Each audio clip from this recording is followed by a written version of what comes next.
Joining me now live in the studio is member for Fowler, the independent MP Dai. Thanks for your time. Let's start with the tax cuts going through the parliament. How's this been received?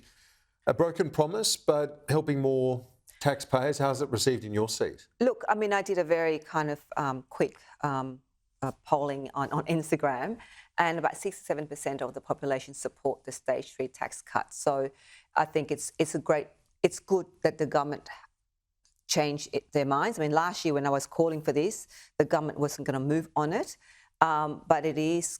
But the problem for me, though, Kieran, is that it's not going to come into effect till the 1st of July. Now, what can we do now to address the cost of living, the soaring food costs in food, the soaring costs in rent, petrol prices, even tollways.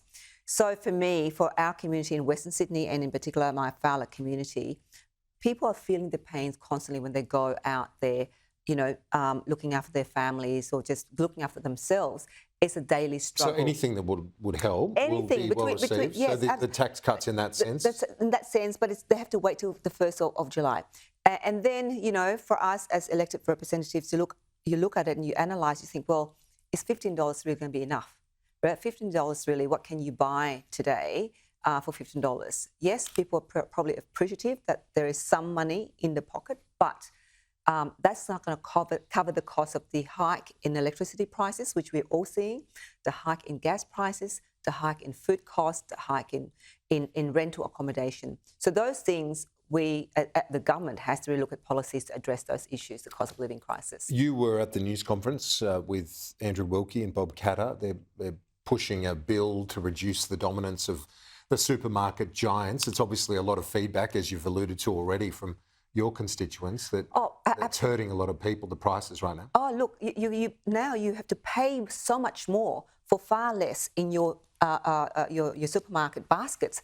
I don't know about you, Kieran, but when I go shopping now, I look for the price that's going to be 20% off for meat, for instance, minced meat, or for fruit and vegetables. You look for the sales because it's so out of reach for people to buy the cost that it is.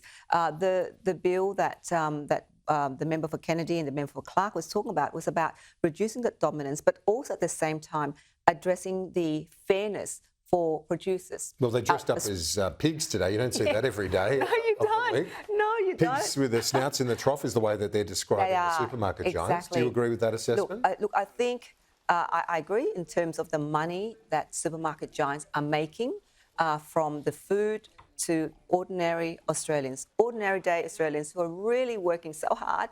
And I have to tell you, my community in Fowler, the economic backbone of this country, is just struggling in working in manufacturing industry, working in retail, working in the front line, nurses, teachers, ambulance drivers, all of that.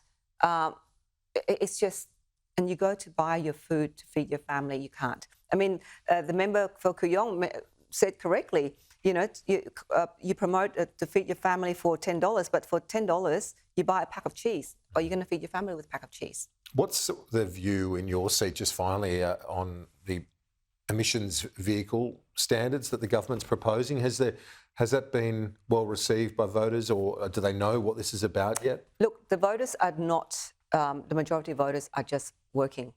The majority of our voters are using cars, petrol-fueled cars, to drive to work. At the moment, from my perspective, whatever policies we do, we need to ensure that it doesn't impact the cost of living for the majority of working Australians. It's great to have the fuel efficiency bill, but how does that actually flow down to ordinary working Australians? What does it impact? How does it impact them financially? We're all for the environment. We're all for making sure that we have, emissions, down. But how do we make sure that people also can carry on and work and look after their families? Dai, member for Fowler, thanks. Appreciate it. Talk to you soon.